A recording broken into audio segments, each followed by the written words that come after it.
சிவகாமி நேசன் அடியவர்களுக்கு அடியேனின் அன்பு கலந்த வணக்கங்கள்.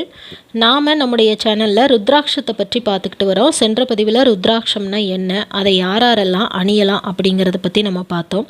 இன்றைக்கி பதிவில் ருத்ராட்சத்தை நாம் எப்படி கோர்க்கணும், அதனுடைய மகிமைகள் என்ன அப்படிங்கிறத பற்றியும் நாம் இன்றைக்கி பதிவில் நம்ம பார்க்க போகிறோம். பொதுவாக இந்த ருத்ராட்ச மணிகளை மாலையாக கோர்க்கிறது அப்படிங்கிறது நம்முடைய மரபிலே 108 அது கூட சேர்ந்து 1 என்ற கணக்கிலே நாம் மணிகளை கோர்த்து மாலையாக போடலாம்.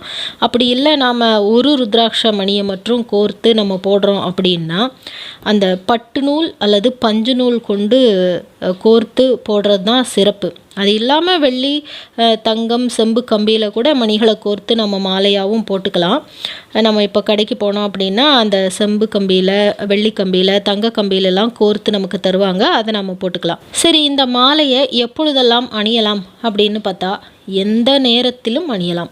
குளிக்கும்போது அணியலாமா? அணியலாம். வேறு நாம் வீட்டில் இருக்கும் பொழுது எந்நேரமும் அணியலாமா?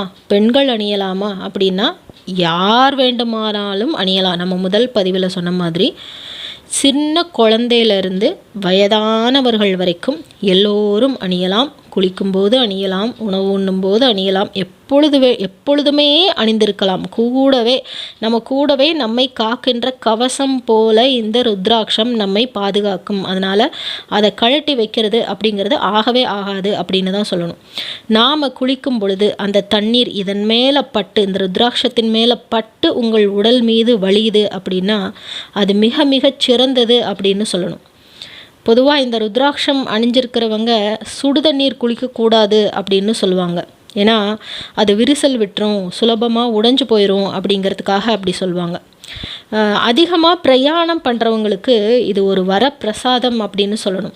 ஏன்னா அவங்க நிறைய பிரயாணம் பண்ணுறவங்க நிறைய வகைப்பட்ட இடங்களிலே சாப்பிடுவாங்க, எங்கே வேணாலும் தூங்குவாங்க. அந்த மாதிரி இருக்கிறவங்களுக்கு இந்த ருத்ராட்சம் ஒரு சக்தியின் கூடாக, ஒரு ஷெல்டர் அப்படின்னு சொல்லுவாங்க இல்லையா, ஒரு பாதுகாப்பு கவசமாக மாறி உறுதுணையாக நிற்கும் அப்படிங்கிறதுல எந்த ஒரு சந்தேகமும் இல்லை.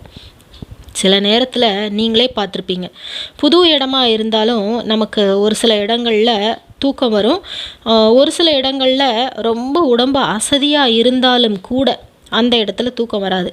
பொதுவாக உங்களை சுற்றி இருக்கின்ற சக்தி நிலை தான் உங்கள் சக்தி நிலைக்கு சாதகமாக இல்லை அப்படின்னா அந்த இடம் உங்களை நிலை கொள்ள விடாது. சாதுக்களும் சன்னியாசிகளும் அப்படித்தான், ஒவ்வொரு இடமா சுற்றிக்கிட்டே இருப்பாங்க. பல இடங்களும் பல சூழ்நிலைகளும் அவர்களுக்கு சாதகமாக இருக்காது. அவர்கள் ஒரே இடத்துல 2 முறை தங்கி இருந்து தூங்கக்கூடாது அப்படிங்கிற விதிமுறையும் அவர்களுக்கு இருக்குது அப்படின்னு சொல்லுவாங்க. ஆனால் இன்றைக்கி மறுபடியும் மக்கள் வேலை காரணமாகவோ தொழில் காரணமாகவோ பல வகையான இடங்களுக்கு பயணம் செய்கிறது, வெளியிலேயே சாப்பிட்டு தூங்கிறது அப்படின்னெல்லாம் இருக்க வேண்டி இருப்பதினாலே, ஏன்னா நம்ம ஒரே இடத்துலையே இருந்து வேலை செய்கிறதில்ல. இப்போது நிறைய பல வெளிநாடுகளுக்கு போய் வேலை செய்கிறோம், வெளியூர்களுக்கு போய் வேலை செய்கிறோம். அந்த மாதிரி இருக்கிறவங்களுக்கு இந்த ருத்ராட்சம் அணியிறது அப்படிங்கிறது மிக மிக பயனுள்ள ஒரு வரப்பிரசாதம் அப்படின்னு சொல்லணும். தீய சக்திக்கு எதிரான கவசம் இந்த ருத்ராட்சம். ஏன்னா நம்ம பல வகைப்பட்ட இடங்களுக்கு போகிறோம், அந்த இடம் எத்தகையது அப்படிங்கிறதெல்லாம் நமக்கு தெரியாது. அந்த மாதிரி இடங்களில் நம்மை காக்கின்ற கவசம் போல செயல்படும் இந்த ருத்ராட்சம். இந்த தீய சக்திக்கு கவசமாக செயல்படக்கூடியது எதுன்னா இந்த ருத்ராட்சம் அப்படின்னு சொல்லணும். ஒருவருக்கு கேடு செய்யக்கூடிய தீய சக்திகளெல்லாம் நிறைய பேர் உபயோகப்படுத்துவாங்க இல்லையா, நம்ம கேள்விப்பட்டிருப்போம். இந்த விஞ்ஞான உலகத்தில் அது சாத்தியம் இல்லை அப்படின்னு சொல்லாலுமே ஒரு சில நேரங்களில் அந்த மாதிரி பிரச்சனைகள்லாம் நிறைய பேருக்கு வருது. அதனால் அவர்களுக்கு நிறைய துன்பங்கள் வருது. அந்த மாதிரி ஒரு நிலைமை வராமல் இருக்கணும் அப்படின்னா ருத்ராட்சம் அணிஞ்சிருந்தாங்க அப்படின்னா எந்த ஒரு தீய வினையும் நம்மை அண்டாது அப்படின்னு சொல்லணும். எப்படி சொல்கிறோம் அப்படின்னா, இப்போது நாம் ஒரு இடத்துல இருக்கிறோம், அந்த இடத்துல திடீர்னு ஒரு கலவரம் மாதிரி வருதுன்னு வச்சுக்கோங்க. இப்போ நம்ம பக்கத்தில் யாரோ ஒருத்தர் இருக்கார், அவரை நோக்கி அவங்க இப்போது சுடுறாங்க அப்படின்னாலுமே அவரை நோக்கி குறி வச்சு சுடுறாங்க அப்படின்னாலும் கூட பக்கத்தில் நாம் இருக்கிறதுனால ஒருவேளை குறி தவறி நம்ம மேலே கூட அந்த குண்டு விழலாம்.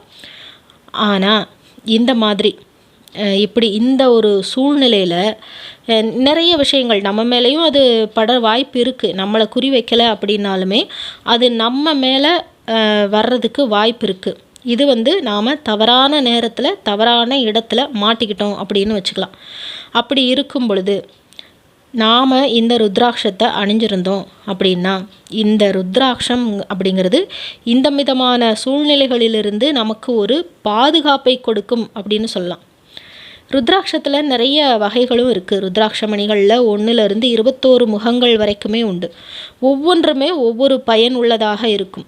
கடையிலேருந்து நம்ம ஏதோ ஒன்று வாங்கினோம், அதை உடனே போட்டுக்கிட்டோம் அப்படிங்கிறதுங்கிறது சரியில்லை அப்படின்னு தான் சொல்லணும். தவறான ஒன்றை அணியறதுனால நமக்கு தொல்லைகள் கூட வரலாம் அப்படின்னு பெரியவங்க சொல்கிறாங்க. மொத்தத்தில் ருத்ராட்சம் அப்படிங்கிறது நமக்கு தொல்லை அளிக்காது அப்படின்னு தான் சொல்லணும். அதை அணிவதில் நிறைய பேருக்கு விருப்பமும் இருக்குது. ஒவ்வொரு முகத்திற்கும் என்னென்ன பலன் இருக்குது அப்படிங்கிறத பற்றியும் நம்ம அடுத்தடுத்த பதிவுகளில் பார்க்கலாம்.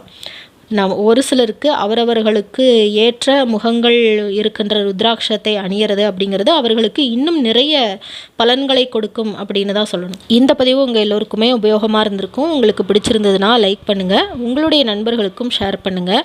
அடுத்தடுத்த பதிவுகளில் இன்னும் பல சுவாரஸ்யமான ருத்ராட்சத்தை பற்றிய தகவல்களை நாம் பார்க்கலாம்.